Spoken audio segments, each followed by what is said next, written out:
في الفيديو ده هتكلم عن موضوع مختلف تماما، وهو الانتقام الفوري واللحظي اللي اتلقطت عن طريق الكاميرا. موضوعنا ده مهم ومسلي في نفس الوقت. هتكلم عن مواقف حقيقية حصلت مع الناس، منها الكوميدية والمضحكة، ومنها الحزينة.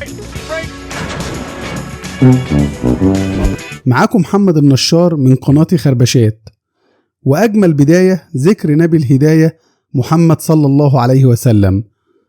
ما تنسوش تدعموني بلايك والاشتراك في القناة وتفعيل الجرس، وتشاركوا الفيديوهات مع أصحابكم عشان نعرف رأيكم في المحتوى.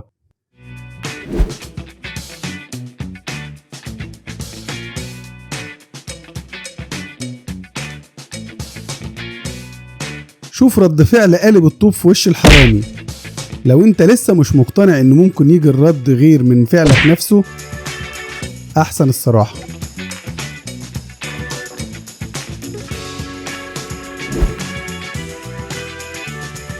كان تقريبا ممكن تكون سرقة القرن لولا العقل المتفوق للحرامي.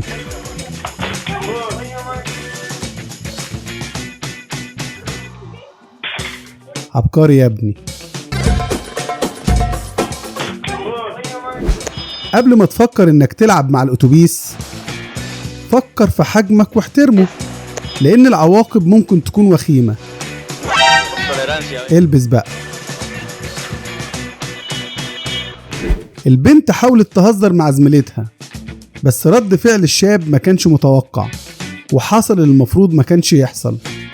ما تبلعيهم وخلاص. الشاب الضخم ده ما كانش عاوز يفتري على اللي راكب عربية بيضة، لكن صاحب العربية الكبيرة فضل يستفز فيه، لكن للصبر حدود على رأي الست أم كلثوم، وعمل معاه الواجب.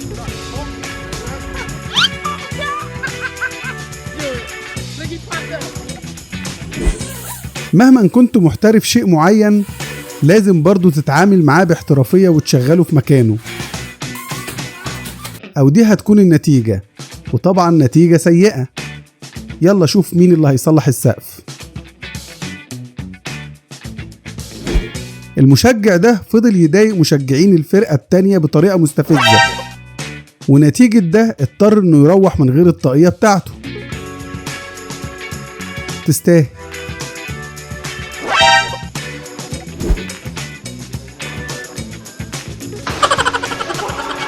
أعرف مثل شعبي من صغره، وهو من حفر حفرة لأخيه وقع فيه. السيراميك ساقع صح؟ البنت حاولت تسرق الملابس دي، بس فجأة أصحابها تخلوا عنها وسابوها وجريوا، وحظها الوحش إنه البوليس قبض عليها فورا. مال حلال شكله. الشاب ده حب يعمل عرض بالموتوسيكل قدام أصحابه، وانتهى العرض بشكل كوميدي ما كانش متوقع. وريهم بقى بتعوم حلو ولا لا.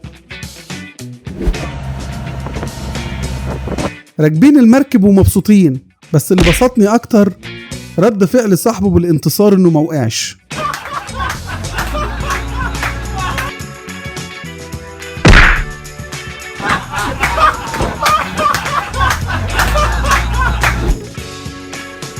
قرر الشاب ده انه يسرق العجلة اللي راكنة جنب اسم الشرطة.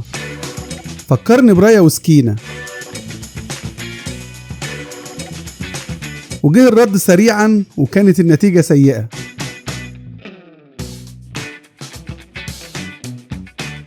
لا واثقة من نفسيها، مش واخد بالها كده.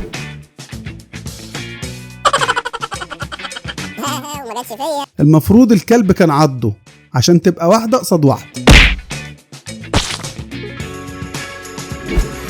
المفروض الواحد يتعلم من أخطائه. لقى الآيفون أخيرا ووقع منه تاني، بس ولا همه. والغريب إنه بيضحك. فلوسك كتير يا كابتن. الست دي قررت تسرق ورد من جنينة الجيران، وشكلها كده طلعت فكرة غلط. قومي يا حاجة قومي.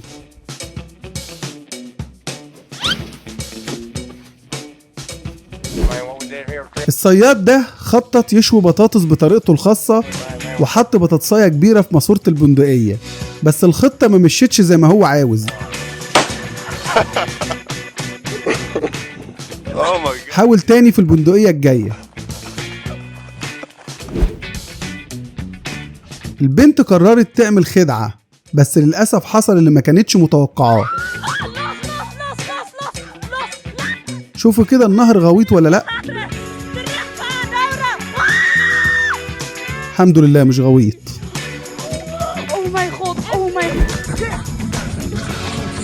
الراجل ده ما قدرش يمسك نفسه اما فاز على البنت. اما البنت قررت الانتقام يكون سريع جدا.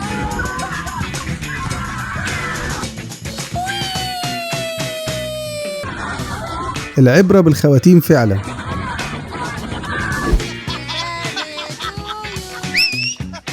الشباب دول اختاروا مكان كويس يحتفلوا بعيد الميلاد فيه.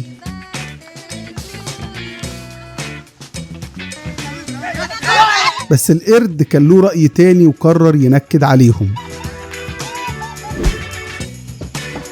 الست ضحكت على جوزها ومبسوطة، ويجي الرد الإلهي سريعا وتقع نفس الوقعة وتتخبط كمان في الباب، بس دمهم خفيف والله. الشاب ده حب يعاقب لوح التزلج بتاعه لأنه فشل في المحاولة، بس لوح التزلج كان له رأي تاني إنه يعلمه ويرد له العقاب.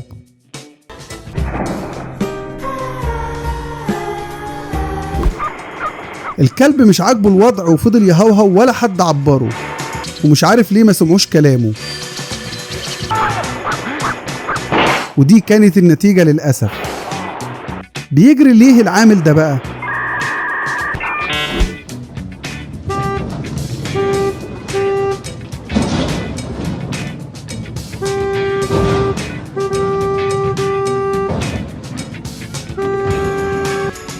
صاحب الونش شكله ما كانش نايم كويس، وكمان مش عاجبه ركنة العربيات جنب الشارع، فقرر يعاقبهم. البس بقى واعمل حسابك انك اتصورت.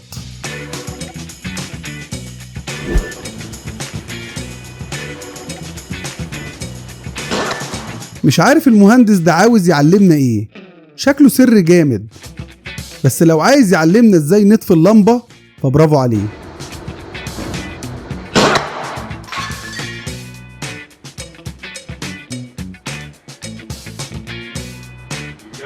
Yeah, I'm good. Да потому что ты еще полурака не расколешь. انا مش عارف هو كان متوقع ايه. لو عندك عربية تسلا بملايين والتكييف مش شغال، هتعمل كده وتفتح الباب وتمشي؟ بصراحة رد فعلي كان زي اللي راكب السكوتر.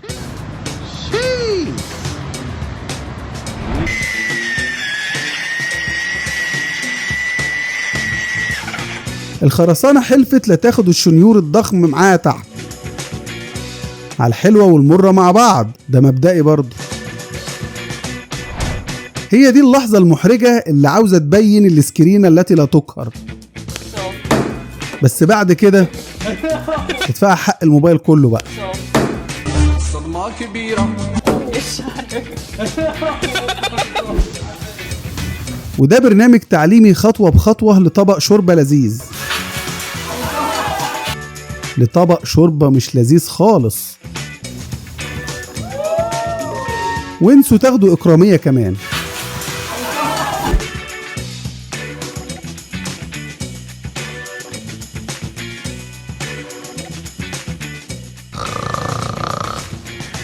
أنا مش عارف مين اللي أقنع السواق إنه يفكر إن الصينية لازم يلفها مرتين.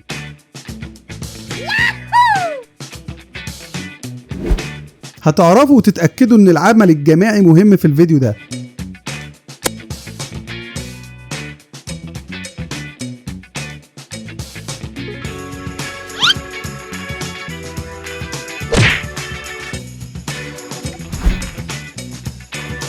الشابين دول اختاروا المكان الغلط اللي سرقوا فيه عجل.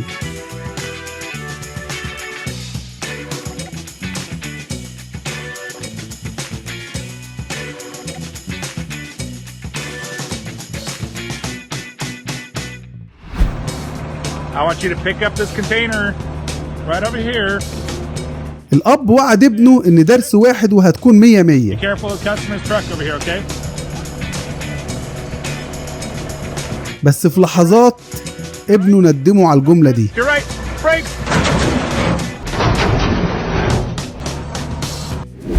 وبكده انتهى الفيديو. لو عجبكم ما تنسوش اللايك والاشتراك في القناة وتفعيل الجرس عشان يوصل لكم كل الفيديوهات اللي جاية. ولو عندكم اي اسئلة او ملاحظات اكتبوا لنا في التعليقات. شكرا على وقتكم وان شاء الله هنشوفكم في الفيديوهات اللي جاية.